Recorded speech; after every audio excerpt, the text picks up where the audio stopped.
अस्सलामु अलैकुम वरहमतुल्लाहि वबरकातुहू। दोस्तों, आजकल उमूमन मुसलमानों में दीनी एतबार से गफलत और लापरवाही बरती जा रही है, जिससे मुसलमानों को इनफिरादी और इज्तिमाई ज़िंदगी में सख्त तकलीफ़ों का सामना करना पड़ता है।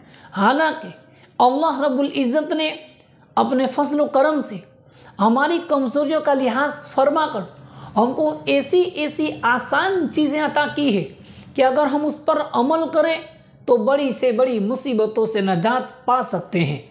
मसलन बिस्मिल्लाहिर्रहमानिर्रहीम ये को ले लीजिए कि उसका याद करना भी आसान, उस पर अमल करना भी आसान।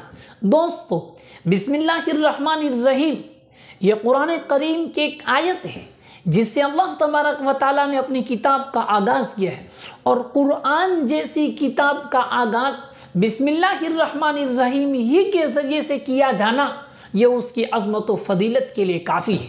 इसीलिए दोस्तों, मैं अपनी इस चैनल का आगाज़ भी बिस्मिल्लाहिर्रहमानिर्रहीम की फजीलतों के साथ शुरू कर रहा हूँ। तो दोस्तों, मैं आपके सामने एक मुख्तसर अंदाज में किस्सा पेश कर रहा हूँ जिससे आपको पता चलेगा कि बिस्मिल्लाह में अल्लाह ने क्या ताकत रखी है, बिस्मिल्लाह में अल्लाह ने क्या नूरानियत रखी है, बिस्मिल्लाह में अल्लाह ने क्या बरकतें रखी है। दोस्तों, एक अल्लाह वाले अपने वाज़ में बिस्मिल्लाह की फजीलत बयान फरमा रहे थे। उस वाज़ में एक यहूदी लड़की बैठी थी।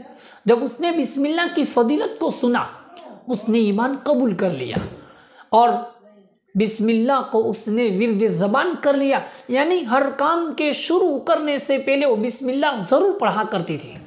जब उसके माँ बाप को उसका इल्म हुआ, माँ बाप फ़िक्रमंद हुए, लड़की को डराया, धमकाया, लेकिन लड़की अपनी जगह से नहीं हटी। बाप वज़ीर आज़म का ख़ास आदमी था, बादशाह वक्त का ख़ास आदमी था, इसलिए बाप को और फिक्र पैदा हुई कि अगर लोगों में इसका चर्चा हुआ तो मेरी बेइज्जती होगी, मेरी रुसवाई होगी। इसलिए बाप ने सोचा कि लड़की को कोई ना कोई बहाना बनाकर हलाक कर डालना चाहिए। चुनांचे बाप ने अपनी शाही अंगूठी, जिसके ज़रिए महर लगाई जाती है, जिससे सिक्का लगाया जाता है, वो अंगूठी अपने बेटी के हवाले की और बेटी से कहा, बेटी तू इसकी हिफाजत करना।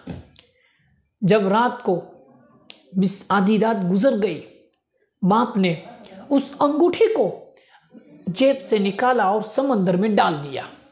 जब सुबह हुई, अल्लाह की कुदरत का करिश्मा देखिए, उस वजीर के दरवाजे पर एक माहीगीर, एक मछियारा मछली लेकर हाजिर होता है और कहता है, मैं आपके लिए एक हदिया लेकर आया हूँ। बाप ने उस मछली को कबूल कर लिया और बेटी को बुलाया। बेटी से कहा, बेटी इस मछली को तुम चाक करो। बेटी ने अपनी आदत के मुताबिक बिस्मिल्लाहिर्रहमानिर्रहीम पढ़ के उस मछली को चाक किया। जब उसने मछली को चाक किया, उसके पेट में से वो अंगूठी निकली, जिस अंगूठी को रात को बाप ने समंदर में डाल दिया था। बेटी हैरत ज़दा हो गई, अल्लाह का शुक्र अदा किया और उस अंगूठी को अपने कमीज में बिस्मिल्लाह पढ़कर रख दिया। जब नाश्ता तैयार हो गया, बाप ने नाश्ता वगैरह खाकर बेटी को आवाज़ दी, बेटी अंगूठी लाओ। बेटी बिस्मिल्लाह पढ़कर उस कमीज में हाथ डाला और बिस्मिल्लाह पढ़कर अंगूठी को निकाला। बाप ने जब अंगूठी देखी, बाप ताज्जुब में पड़ गया और बेटी से कहा, तू ये अंगूठी कहाँ से लाई?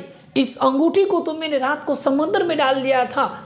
बेटी ने जवाब दिया, बाप, जिस मछली को तुमने मुझे चाक करने का कहा था, जिस मछली को तुमने मुझे काटने के लिए कहा था, उस मछली के पेट में से निकली। जब बाप ने ये बात सुनी, बाप भी ताज्जुब में पड़ गया, बाप हैरत ज़दा हो गया और उसने भी ईमान को कबूल कर लिया। ला इलाहा इल्लल्लाह मुहम्मदुर रसूलुल्लाह सल्लल्लाहु अलैहि वसल्लम।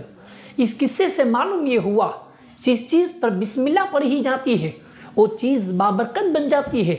जिस चीज़ पर बिस्मिल्लाह पढ़ी जाती है वो अल्लाह की हिफाजत में आ जाती है। इसीलिए दोस्तों, इस किस्से के बाद इबरत ये हासिल ये करें, इस किस्से के बाद ये बात तय करें कि हम भी इंशाअल्लाह हर काम के शुरू करने से पहले बिस्मिल्लाहिर्रहमानिर्रहीम ज़रूर पढ़ लिया करेंगे। अल्लाह पाक का हित बरपावन करने की तौफीक नसीब फरमाए। आमीन। वाखिर दावाना अनिल हम्दुलिल्लाहि रब्बिल आलमीन।